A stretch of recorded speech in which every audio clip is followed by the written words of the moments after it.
histoires de fantômes et regarder des films d'horreur pour vous faire peur? Alors c'est que vous aimez Halloween. Moi c'est Justine d'Angelio Academia et aujourd'hui je vais vous parler de 8 lieux super flippants dans le monde.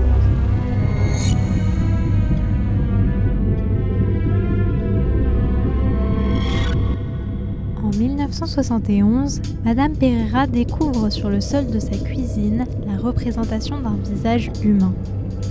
Pour vérifier que cette apparition n'est pas le fruit de son imagination, Maria Pereira fait appel à son fils et à son mari qui voient eux aussi ce visage.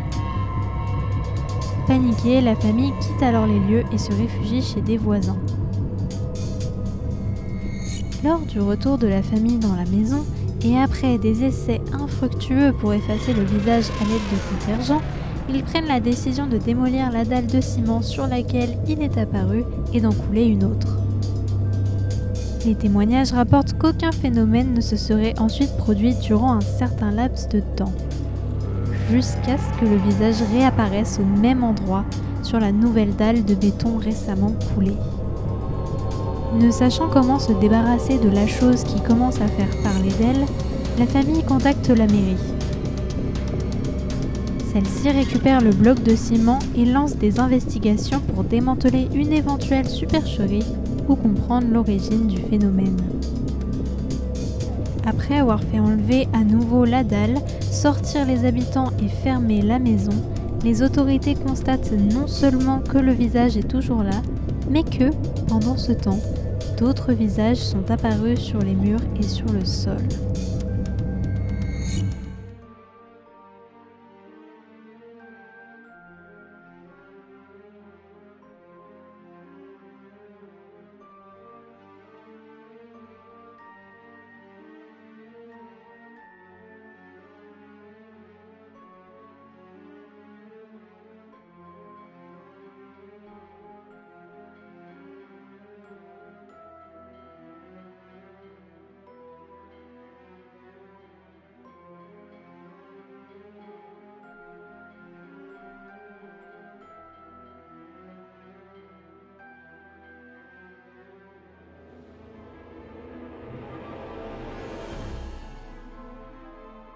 Personne ne sait vraiment ce qui est arrivé au château de Berry-Pomeroy, autrefois un bâtiment impressionnant qui n'est plus que l'ombre de lui-même. Si les mordus d'architecture admireront les ruines, l'atmosphère de l'endroit donne à coup sûr la chair de poule. Il appartenait à la famille Pomeroy jusqu'au XVIe siècle et dut être revendu à cause de dettes à Édouard Seymour, premier duc de Somerset en Angleterre. Il fut ensuite abandonné au XVIIe siècle lorsque le duc déménagea et tomba en ruine avec le temps. Une dame bleue hanterait les lieux, menant les visiteurs à leur mort en les appelant à l'aide pour ensuite les faire tomber des hautes tours. Elle serait la fille d'un seigneur normand et errerait dans les donjons pleurant la perte de son bébé qu'elle a elle-même tué car il avait été engendré par son propre père. Une dame blanche, probablement fantôme de Margaret Pomeroy, aurait quant à elle élu domicile dans les donjons après y avoir été emprisonnée par sa sœur jalouse de sa beauté. De nombreux autres revenants peuplent ces ruines mystérieuses qui portent le surnom de « château le plus hanté du Royaume-Uni ».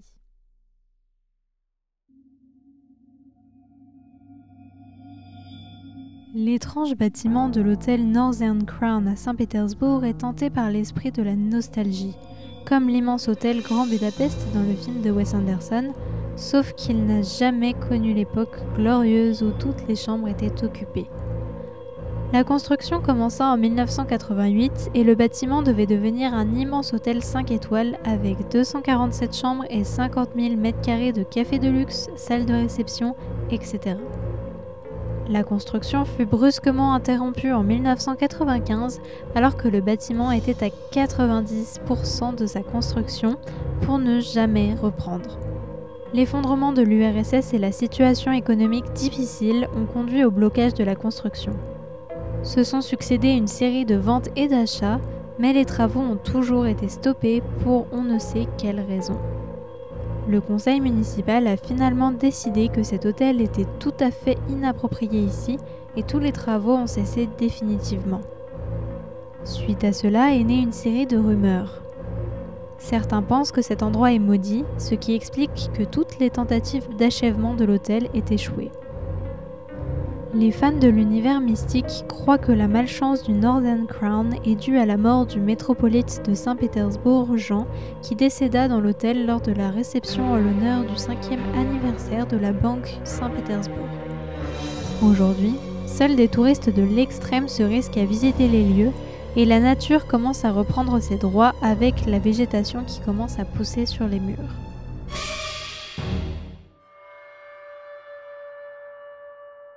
Jérôme, dans ses plus belles années, était une zone majeure d'extraction de cuivre. Malheureusement, avec le temps, les gisements se sont appauvris et la vie s'est peu à peu éteinte, devenant une ville fantôme.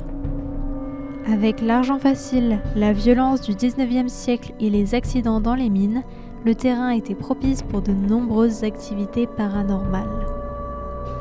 À l'époque, elle fut surnommée la ville la plus maléfique d'Amérique. Acquis par les frères Alter en 1994, le célèbre Jérôme Grand Hôtel fut construit en 1926 et était autrefois un hôpital du nom de Unity de Verde. Il était, à l'époque, considéré comme l'un des hôpitaux les plus équipés et modernes des États-Unis.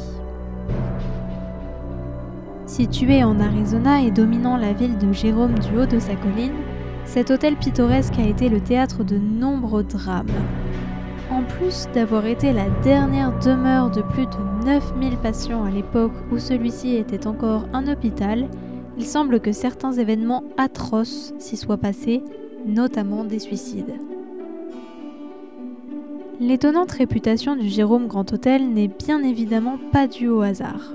Que ce soit des figures fantomatiques, des bruits étranges qui semblent avoir un lien direct avec le passé de l'hôtel comme des bruits de toux, de respiration parfois haletantes, des pleurs, des gémissements de douleur, des odeurs inexpliquées comme celles de l'alcool, des fleurs ou de cigarettes, des lumières et ventilateurs qui se mettent en marche tout seuls, ou des portes qui s'ouvrent et se ferment sans intervention humaine, ce lieu est le théâtre de nombreux phénomènes paranormaux. D'ailleurs, les clients ne seraient pas les seuls touchés par ces phénomènes. Beaucoup de témoignages énumérés précédemment sont aussi les dires d'employés de l'hôtel, notamment des femmes de ménage qui sont irrévocablement les cibles favorites des âmes les plus espiègles. Que ce soit des figures fantomatiques, des bruits étranges qui semblent avoir un lien direct avec le passé de l'hôtel comme des bruits de toux, de respiration parfois haletantes, des pleurs et des gémissements de douleur, des odeurs inexpliquées comme celles de l'alcool, de fleurs ou de cigarettes, des lumières et ventilateurs qui se mettent en marche tout seuls, ou des portes qui s'ouvrent et se ferment sans intervention humaine, ce lieu est le théâtre de nombreux phénomènes paranormaux. Autant dire que l'hôtel connaît à présent une activité touristique plus que prospère.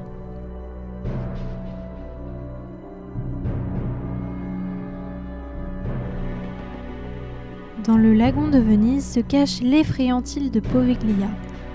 Au XIVe siècle, l'endroit servait de mise en quarantaine et de tombeau pour les Vénitiens atteints de la peste. L'île retrouva cette fonction 2 siècles plus tard durant l'épidémie de peste qui décima l'Europe. Pour se débarrasser des cadavres, on les empilait et les brûlait sur des bûchers géants.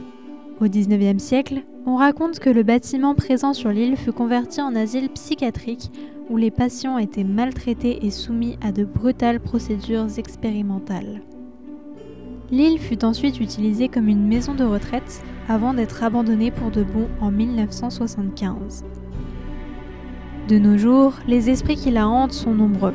Il n'est pas inhabituel d'entendre des cris ou d'apercevoir des silhouettes du coin de l'œil, et certaines personnes se sont même mises à être possédées ou avoir des pensées meurtrières après avoir mis le pied sur l'île.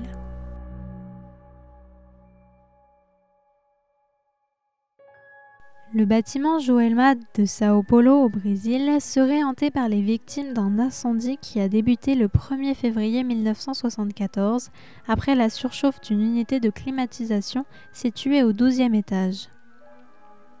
On croit que les gens qui sont morts dans l'ascenseur alors qu'ils tentaient d'échapper au feu continuent de hanter le bâtiment car de nombreux incidents mystérieux se sont produits depuis lors. Que ce lieu soit hanté ou pas, cet événement aura été une véritable tragédie.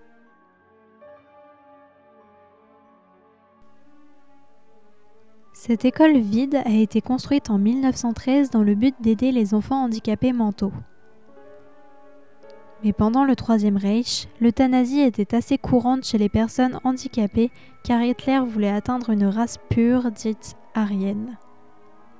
Cette mentalité a conduit à un violent massacre à l'intérieur des murs de cette école. Beaucoup d'enfants handicapés innocents ont été torturés et tués par les nazis. Aujourd'hui, le complexe est vide. Les seuls propriétaires de cet endroit sont les jeunes âmes terrifiées dont il est possible d'entendre les cris.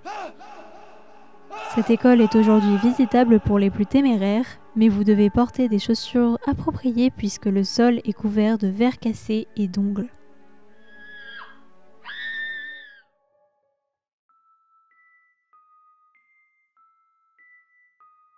Le château de Fougeray est réputé pour être le lieu le plus hanté de France.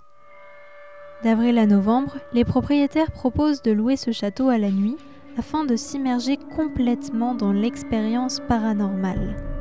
Situé à Caux dans le sud de la Vienne, le château Fougeray est hanté par de nombreux esprits.